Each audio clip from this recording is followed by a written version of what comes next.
Ake ngibingelele bazane egameni lika Jesu Kristu asihlanganene kuvuka udle wethu and talk about the history of the church.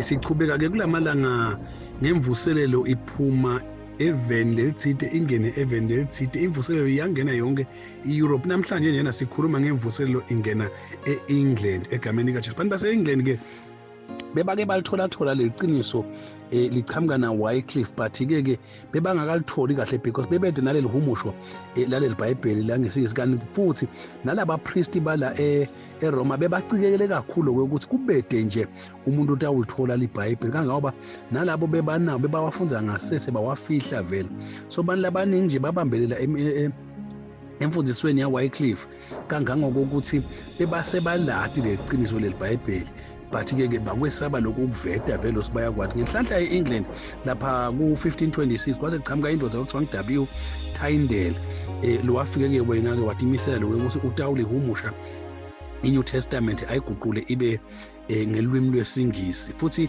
wangagcini lapho waphindze futhi wali multiply le Bible bani balithola labanengi wathi ayithuka papa wakhanza ukuthi vele selihunyushwe sebanengi bani balitholile so ke belibuthwa ke bapriest balibuthwa babasa imlilo balishise babuthe babasa umlilo balishise lokwenda lokuthi bathi khanza vele bengakhona kuliceda because bese liningi abantu abafundzele iBhayibheli sebabanengi babe sebabanengi labantu bebalati liqinisa ukuthi itholela ngifuna kuveta kodwa lokuthi lapha eEngland bantu abakethu kude umuntu esikhona kumkhomba njengoba sikhomba boWycliffe sikhomba boMartin Luther kude umuntu esikhona kumkhomba sithi livangeli ke lathuthukiswa ke ngibani ke eEngland but sikuthola konke la eEngland bantu bebatifundzela bona bebasingathola leBhayibheli batifundzele bona bahlangane ngasese noma babona ukuthi amaRoma ayabamuqa ayabashisa ayababulala enda konke lo but bona bebazama ngayo yonke indlela ukuthi nabalitholele lomnyabitelo omunye lifundwe ngasese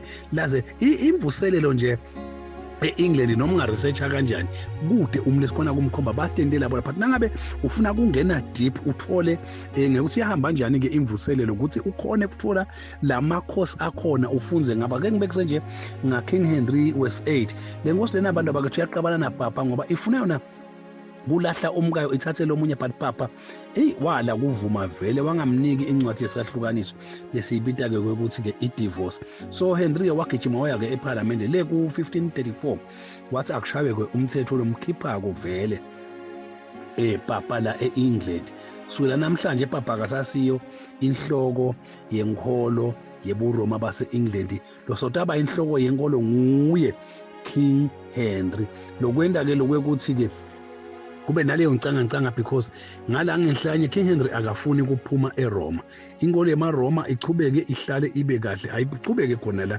but papa angabi inkolo sesigabene phela akangabi inhloko yenkolo yaseEngland kutawuba ngimi inhloko yenkolo yaseEngland futhi lokunye lekwakhona lapha kwaba kulokuthi le England yagcwele ama-monasteries lamaningi over 600 ama-monasteries and nalama monasteries bengakabi ema-monasteries ebantu baseNgilandi but kwakuma-monasteries lokhanza ukuthi abantu nje labaqhama from different countries cabanga 600 monasteries so wasinakabuka-ke King Henry wabona lokuthi yathi one nama-monasteries maningi two are-rich kakhulu ama-monasteries so wabona lokuthi yathi uma ngabe papa angasuka la asihlasele la labantu labalaba lapha ama-monasteries bangalekelela papa basihlasele vele so wabuka lokuthi no abaqithwe labantu laba ngivele nje ngifuna kubaqitha lama monasteries wasothumela ke lenye indvodza ke ukuthi ke seyohlola sibaphila njani vele lapha kulama monasteries lendvodza ke yafika yabika ukuthi leti impilo talabantu timbi kakhulu kunengi lokubi laba kwendako nalokusolakalako nje ke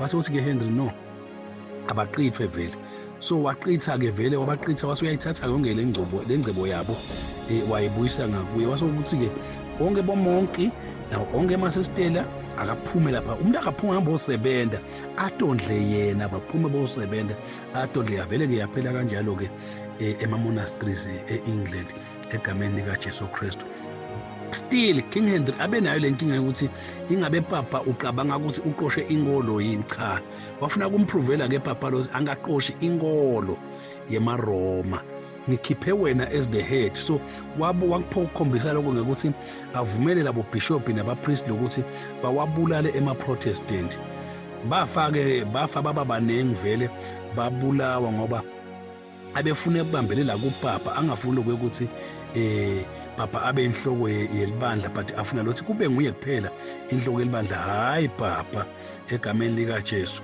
So ngekuthi awabulale akuwaqedanga ama-Protestant but inkinga anza kakhulu ama-Protestant egameni lika Jesu aze akhona aphumula ama-Protestant nasefe King Henry ngeminyaka wa-1547. Ngalo 1547 asafile Henry kwabekwa-ke lenye inkosi-ke kwakuthiwa-ke ngu-King Edward wesisibili egameni lika Jesu.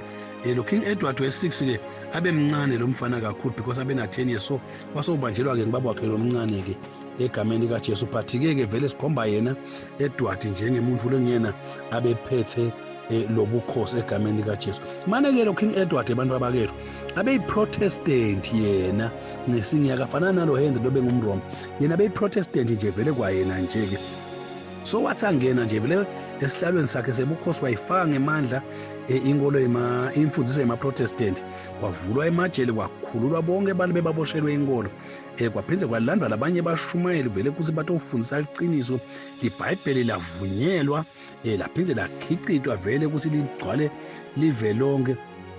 So nendlela yokuchuba inkonzo yemaRoma yachithwa kwaqalwa lesha, nekukhonda ithombe dakhishwa nema-statues akhishwa lahlwa lapha ngephandle akhishwe. So kwakunalokuthanaza nje abantu labafile kwayekelwa kwayona lento nje yekuthi ukuthi lento aboma-penance kuvumatona endlebeni ngempriest kwaqithwa lento kwathiwa yikho leyo nto leyo.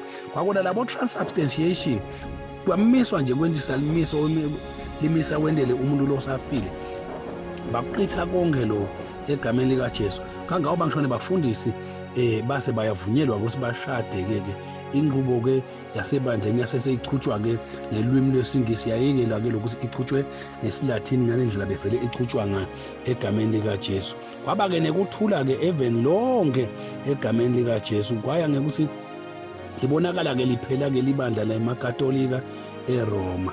Wabusa-ke lona wabusa iminyaka egameni lika Jesu Kristu engi-7, wagcina-ke wafa-ke King Edward after 7 years. Hawu-ke babazama bafuna ukuthi ngubani lomnye longareplace Edward because bekunekuthula, but bebafuna nje umuntu abayi-Protestant. Kwabakhanzakala ukuthi kukhulu kumthola, base-ke basebenzisa-ke Queen Mary-ke egameni lika Jesu. Lo Queen Mary-ke abekabi because yena abeshade naPhilip II waseSpain lengike ngingakhuluma ngayo. So ungumRoma woqobo, umRoma longeke umnyakatise. In fact kwakona nje igama lakhe lithi Queen Mary likutshela lokho lozivele ungumRoma mbamba. So yonke-ke le mithetho le yayibekwe ngu-Edward hayi nani-ke wayichitha yonke, walibuyisa libandla lapapa, wabuyisa napapa kutophatha e-England, waqitha nje konke, kwabuyiswa konke lokhu lebekuchithiwe. Labanye-ke bantu bagcina sebabuyele-ke manje emaRomeni, but-ke lokwakumangalisa ngilosi bantu bebajabula lokubuyela la eRoma kule nkolo yemaRoma, bajabule kakhulu vele ubonela ukuthi kanti labantu hayi ukuthi bebasitakala, kanti labantu bebacinzetele besaba umthetho. So abantu abaningi bakhombisa ukuthi indlela ekujalwa bahalalisa vele egameni kaJesu. Kwaqhutsheka-ke kwakhulekelwa labafile, kwenziwa yonke nje lento beyendiwa egameni kaJesu. So kwaqala-ke kuhlupheka-ke, yase yaqala-ke indzaba yemililo-ke kushisa-ke ama-Protestant even lonke, wafa abantu labaningi, wafa labarich, wafa labaphule. Qala-ke umsindo-ke nekukhala-ke lokumatima-ke njengoba vele emaRoma bekenda-ke kufa ngisho abantu labasetikhundleni lesisetulu bafa vele kakhulu. Kwabonakala lokho ukuthi ayi emaRoma akwate kakhulu vele aqalela phasi, kwaphinzeka into betendeka boHolland naboFrance. So abantu baqala kubona lokuthi hawu impatho yemaRoma yehlukile kuyema-Protestant. Baqala manje bakhumbula ukuthi Edward lokuthi maye bekungcono kusena Edward bekungabulawa muntu, noma into betiguqula ngisho wona lamaRoma abengabulawa. Bantu baqala-ke manje-ke baqala vele baqala kuhlupheka.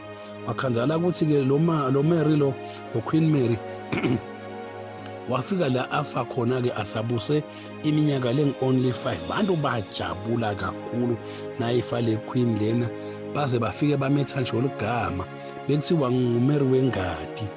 Vele nje nalamhla lokhu na ubuta umuntu wase-England uyakutshela ngaMary wengadi. Emva kwaMary kwaphinze kwabathe lenye inkosi lengangena kwasebekwa-ke Queen Elizabeth. lo Queen Elizabeth akusilo Queen Elizabeth wesibili kodwa Queen Elizabeth wekuqala wabekwa ngo-1558 waze wafa nga-1603. So wase kubekwa ke nodzathu wabo ke kwakungu-Queen Elizabeth. So la enhlitweni ya-Elizabeth bena kahle kahle abe ngumRoma, kepha-ke wafika kabi ngoba wafika la khona abantu baqasuke kakhulu ngale nto yamaRoma nekubulalana. Futhi iphalamende leso sikhathi leso yase iyahlangana vele kwakhulunywa iphalamende kwabonakala vele masinyane ukuthi no le ndzaba yaMary wengadi ayisube isabuya vele. Leti mfuso ke telibhayibheli tikahle vele abantu abaqhubeke batifundzise. So kwaba sobala vele la ekuthenini inkolo yamaRoma iyaphuma ke manje iyaphela. So kwashaywa imithetho lemisha nje lebeyicitha yonke vele ingayivumeli indoda yaseRoma egameni likaJesu. Konke lokwakwendeka ngesikhathi saMary saQueen Mary. Libandla ke lakhishwa kupapa lamiswa ngendlela yema-Protestant. So inhloko yelibandla ke kwase kuba nguyeke leyo queen loyo ke egameni likaJesu, kwaba ngilo Queen Elizabeth egameni likaJesu. Bobhishophi nebafundisi labangavumi ke kuba ekuhlukana napapa bakhishwa nabo etikhundleni babekwa eceleni kwase kubekwa labanye. So inkolo yelibandla abantu abakethu yabhalwa phasi ngetihloko letiningi nje letingaba ngu-39 ndabita ngithi nje 39 articles. So kwase kulungiswa ke incwadi ngemthandazo phela kwakhiwa indlela yokuthi inkonzo manje setawuqhutshwa njani because kufuneka iyekwe at all indlela yamaRoma vele. Ladaleka kanjalo ke libandla laseNgilandi lesilibita ngekuthi i-Church of England, labanye bathi kusesheshe. Ladaleka kanjalo ke libandla lasesheshe. Busisekani bantu abakethu egameni likaJesu, siqhubeke nakusasa in Jesus name, amen.